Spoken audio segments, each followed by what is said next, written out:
എല്ലാവർക്കും കേളി മീഡിയയിലേക്ക് സ്വാഗതം. എൻ്റെ ചാനൽ ആദ്യമായിട്ട് കാണുകയാണെങ്കിൽ സബ്സ്ക്രൈബ് ചെയ്യുക, സപ്പോർട്ട് ചെയ്യുക, നിങ്ങളുടെ വിലയേറിയ അഭിപ്രായങ്ങൾ കമൻറ്റായി രേഖപ്പെടുത്തുക. അതുപോലെ ആ ബെല്ലൈക്കൺ കൂടി ഒന്ന് അമർത്തിയേക്കുക. അപ്പം ഞാൻ വീഡിയോസ് ഇടുമ്പോൾ നോട്ടിഫിക്കേഷൻ ലഭിക്കുന്നതാണ്. അപ്പം നമ്മുടെ കുടുംബശ്രീ ശാരദ സീരിയലിൻ്റെ എപ്പിസോഡിലേക്ക് പോയാലോ? ഇന്നത്തെ എപ്പിസോഡ് വളരെ നല്ലൊരു എപ്പിസോഡായിരുന്നു, കാണേണ്ട എപ്പിസോഡ് തന്നെയായിരുന്നു. അപ്പോൾ ഇന്ന് എപ്പിസോഡ് തുടങ്ങുന്നത് വെച്ചാൽ നമ്മുടെ മറ്റേ ആ ലേഡീനെയും കുട്ടിയുടെ അടുത്ത് അവരെത്തുന്നതും അങ്ങനെ ആ ലേഡി കാര്യങ്ങളൊക്കെ പറയുകയാണ്. ഇങ്ങനെ ഗർഭിണിയായി അഭിനയിച്ചതും റോഡിൽ വന്ന് തട്ടി വീഴുന്നതൊക്കെ ആയിട്ട് അഭിനയിക്കുകയാണ്. അങ്ങനെ വെള്ളം ചോദിക്കുന്നു. വെള്ളം കൊടുക്കുന്ന സമയത്താണ് ഈ ഗുണ്ടകളെല്ലാം ചേർന്ന് സ്പിരിറ്റ് വിഷ്ണുവിൻ്റെ വണ്ടിയിൽ കൊണ്ടുവയ്ക്കുന്നത്. അപ്പോൾ ആ സ്റ്റോറിയൊക്കെ ഇവർ പറയുകയാണ്. അപ്പോൾ അതാരാ വെച്ചതെന്ന് നമ്മുടെ ശാലിനി ചോദിക്കുന്നു. അപ്പോൾ പറയുന്നു രംഗണ്ണനാണ് ഇവിടുത്തെ ഏറ്റവും വലിയ ഗുണ്ടയാണെന്നൊക്കെ പറയുന്നു. അപ്പോൾ അവരുടെ അടുത്ത് ആരാണ് ഈ കൊട്ടേഷൻ കൊടുത്തതെന്ന് ചോദിക്കുന്നു. അപ്പോൾ പറയുന്നു ഒരു നല്ല ഹൈറ്റുള്ള ഒരാളുണ്ടായിരുന്നു, അത് പോലീസുകാരനാണെന്നാണ് തോന്നുന്നത് എന്ന് പറയുന്നു. അപ്പം നമ്മുടെ അതങ്ങനെ നിനക്ക് മനസ്സിലായി എന്ന് വിഷ്ണു ചോദിക്കുന്നു. അപ്പോൾ പറയുന്നു രംഗണ്ണൻ സാറേന്ന് വിളിക്കണമെങ്കിൽ അത് പോലീസുകാരെ മാത്രമായിരിക്കും എന്ന് പറയണു. അപ്പോൾ പറയുന്നത് അവരുടെ കൂടെ ഒരു സ്ത്രീയും ഉണ്ടായിരുന്നു എന്ന് പറയുന്നു. അപ്പം നമ്മുടെ ശാലിനി ആണെങ്കിൽ ഈ സുസ്മിതയുടെ ഫോട്ടോ കാണിക്കുന്നു. അപ്പോൾ പറയുന്നത് ഇത് തന്നെയെന്ന് പറയുന്നു.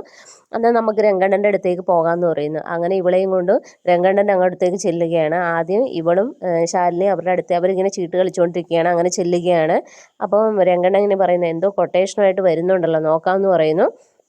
അങ്ങനെ അവിടെ ചെന്നിട്ട് ശാലിനി പറയും എനിക്കിങ്ങനെ ഒരു വണ്ടിയിൽ സ്പിരിറ്റ് വെക്കണമെന്ന് പറയും. അപ്പോൾ അന്നേരം അയാൾക്ക് മനസ്സിലാവും ഇത് അയാളെ പിടിക്കാനുള്ള വരവാണെന്ന് മനസ്സിലാവും.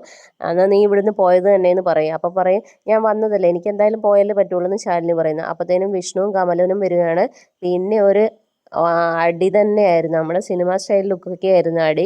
അടിച്ച് വിഷ്ണു ഈ 3 പേരെ അടിച്ച് താഴെ വീഴ്ത്തുകയാണ്. മൊത്തത്തിൽ എല്ലാത്തിനും നന്നായിട്ട് കൊടുക്കുകയാണ്. കൊടുത്തിട്ട് ഇവരെ തൂക്കിയെടുക്കണമെന്ന് പറയുന്നത്. അങ്ങനെ എല്ലാത്തിനും വണ്ടിയിലിട്ട് പെറുക്കി കൊണ്ടുപോവുകയാണ്. ഇതേ സമയത്താണ് നമ്മുടെ ശാരദ ടീച്ചർ അടുത്താണെങ്കിൽ അവിടുത്തെ ഒരു ആൾക്കുറുപ്പ് സാറും അതുപോലെ സാബു എന്ന് പറഞ്ഞ ഒരാൾ അവിടെ വരികയാണ്. അപ്പോൾ ശാരദ ടീച്ചർ നോക്കുമ്പോൾ പുതിയ ഒരാൾ. അപ്പോൾ പറയുന്നു ഇത് നമ്മുടെ തൃപ്തി മസാലയുടെ MD ആണെന്ന് പറയുന്നു. അങ്ങനെ അപ്പോൾ അയാൾ പറയുന്നത് എനിക്കൊരു ചായ വേണമെന്ന് പറയുന്നത്. അങ്ങനെ ഇവർക്ക് ചായ കൊടുക്കുകയാണ്. അപ്പോൾ അയാൾ പറയുന്നു ചായ കുടിച്ചിട്ട് കാര്യം പറയാമെന്ന് പറയുന്നത്. ചായ കുടിക്കുമ്പോൾ തന്നെ അയാൾക്ക് ഇഷ്ടപ്പെടുകയാണ്. കാരണം ശാരദ ടീച്ചറെ കൈപ്പുണ്യം അത്രയും ഉണ്ടല്ലോ. അങ്ങനെ ചായ കുടിച്ചുകൊണ്ടിരിക്കുന്ന സമയത്ത് അയാളൊരു ഇത് പറയുകയാണ്, ഇങ്ങനെ തൃപ്തി മസാലയുടെ ഒരു പ്രോഗ്രാം വരുന്നുണ്ട്, അതിലൊരു കുക്കിംഗ് കോമ്പറ്റീഷനുണ്ട്. അപ്പോൾ ശാരദ ടീച്ചർ അതിൽ പങ്കെടുക്കണം. അതിൻ്റെ പ്രൈസ് എന്ന് പറയുന്നത് 10 ലക്ഷം രൂപയാണെന്ന് പറയുന്നത്. അപ്പോൾ ശാരദ ടീച്ചർ പറയുന്നത് അയ്യോ ഞാൻ മത്സരത്തിനൊന്നുമില്ല, ഞാൻ മത്സരത്തിന് വേണ്ടിയല്ല കുക്കിംഗ് ചെയ്യുന്നത്, അതൊക്കെ എൻ്റെ ഇഷ്ടത്തിന് വേണ്ടിയാണെന്ന് പറയുന്നത്. അപ്പോൾ പറയുന്നു ഈ പ്രാരാബ്ദങ്ങളൊക്കെ മാറാൻ 10 ലക്ഷം കിട്ടിയാൽ മാറില്ലേ എന്ന് ചോദിക്കുന്നു. അപ്പോൾ ശാരദ ടീച്ചർ പറയുന്നു ഈ പ്രാരാബ്ദങ്ങളും കഷ്ടപ്പാടുകളും എൻ്റെ ജീവിതത്തിൽ ഉള്ളതാണ്, അതുകൊണ്ട് സാരമില്ല, ഞാൻ മത്സരിക്കുന്നില്ല എന്ന് തന്നെ ഉറപ്പിച്ച് പറയുകയാണ്. അപ്പോൾ മറ്റേ സാവു സാറ് പറയുന്നു അയ്യോ അങ്ങനെ പറയില്ല, ഇത്ര ഒരു അവസരം വന്നിട്ട് അത് തട്ടിക്കളയാൻ പാടില്ലല്ലോ. എന്തായാലും ശാരദ ടീച്ചർ ആലോചിക്കുക, എന്നിട്ടൊരു മറുപടി പറയാൻ പറയുകയാണ്. അപ്പോൾ ഞങ്ങൾ ഇറങ്ങട്ടെ എന്നും പറഞ്ഞിട്ട് പോവുകയാണ്. അപ്പോൾ ശാരദ ടീച്ചർ ഇന്ന് ആലോചിക്കുകയാണ്. മിക്കവാറും ആലോചിക്കുന്നത് എനിക്ക് തോന്നുന്നു സത്യഭാമയ്ക്ക് കൊട്ടേഷൻ കൊടുക്കാൻ ചാൻസ് ഉണ്ട്. കാരണം അവരെ രക്ഷപ്പെടുത്താനായിരിക്കും ശാരദ ടീച്ചർ നോക്കുന്നത്. പിന്നീട് കാണിക്കുന്നത് നമ്മുടെ ചന്ദ്രബോസും ഉപേന്ദ്രൻ തമ്മിൽ സംസാരിക്കുന്നത്. അപ്പോൾ ഉപേന്ദ്രൻ പറയുന്നത് ഇത്ര ദിവസമായി വിഷുവിനെ പിടിക്കാൻ പറ്റിയില്ല, നിങ്ങൾക്കിട്ട് തന്ന തല്ല ഓർത്താലും നിങ്ങൾ പിടിക്കാൻ പാടില്ല, നിങ്ങൾ പിന്നെ ലോക്കപ്പിലിട്ട് നല്ലത് കൊടുക്കാൻ പറയുന്നു. അപ്പം ചന്ദ്രബോസ് പറയുന്നു ഇന്ന് രാത്രി തന്നെ അവരെ പിടിച്ചിരിക്കും എന്ന് പറയുന്നു. അങ്ങനെ ഇവർ ഫോൺ കട്ട് ചെയ്യുന്ന സമയത്ത് സുസ്മിതയോട് ഉപേന്ദ്രൻ പറയുന്നു ഇന്ന് എന്തായാലും അവരെ പിടിക്കുന്നു പറയുന്നു. അങ്ങനെ ACP ഇങ്ങനെ ഫോൺ വയ്ക്കുന്ന സമയത്ത് ഒരു പോലീസുകാരൻ വന്നൊരു ഫയൽ അവിടെ കൊണ്ടുവയ്ക്കുന്നു. ആ സമയത്ത് പറയുന്നു നമുക്ക് വണ്ടി ഇറങ്ങണം, ഇന്ന് തന്നെ അവനെ പൊക്കണം എന്ന് പറയുന്നു. ഇങ്ങനെ പറഞ്ഞുകൊണ്ടിരിക്കുന്ന സമയത്താണ് നമ്മുടെ വിഷ്ണു അങ്ങോട്ടേക്ക് വരുന്നത്. അപ്പോൾ ACP ആണെങ്കിൽ ACPനെ തല്ലിയ വിഷ്ണുവിനെ കണ്ട ഉടനെ ഇങ്ങനെ ചവിട്ടിക്കൂട്ടിയതെല്ലാം ഓർത്തെടുക്കുകയാണ്, തന്നെ തല്ലിയ ഓരോ നിമിഷങ്ങൾ. അപ്പോൾ ACPയുടെ മനസ്സിൽ എടുപൊട്ടി. കാരണം ആ തേടിയ വള്ളി തന്നെ കാലിൽ ചുറ്റിയല്ലോ, ഇവനിട്ട് ഇന്ന് കൊടുക്കാം എന്നുള്ള രീതിയിലാണ് ACP നിൽക്കുന്നത്.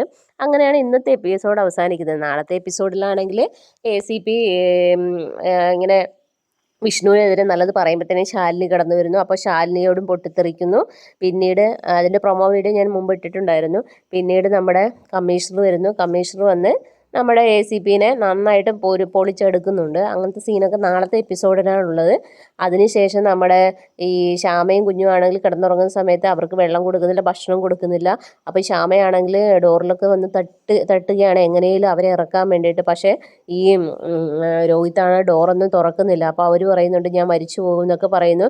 ഞങ്ങൾ രക്ഷിക്കാൻ ആരും ഇല്ലേ എന്നൊക്കെ ചോദിക്കുന്നു. അപ്പോൾ ഉടനെ രോഹിത് പറയുന്നുണ്ട് നിൻ്റെ ചേച്ചി വരും, നിൻ്റെ കളക്ടർ വരും എന്നൊക്കെ പറയുന്നു. ആ സമയത്ത് തന്നെ വിഷ്ണുവും ശാലിനിയും അവിടെ എത്തുകയാണ്. അങ്ങനെ ശാലിനി ഇങ്ങനെ സ്റ്റെപ്പ് കയറി മുകളിലേക്ക് പോകുന്നതൊക്കെ കാണിക്കുന്നത്. അങ്ങനെ അവരെ രക്ഷിക്കുന്ന സീനൊക്കെ നാളത്തെ എപ്പിസോഡിലാണുള്ളത്. അപ്പോൾ നാളത്തെ എപ്പിസോഡിനെ എല്ലാവരും വെയിറ്റ് ചെയ്യുക. അപ്പോൾ okay, bye bye, thank you.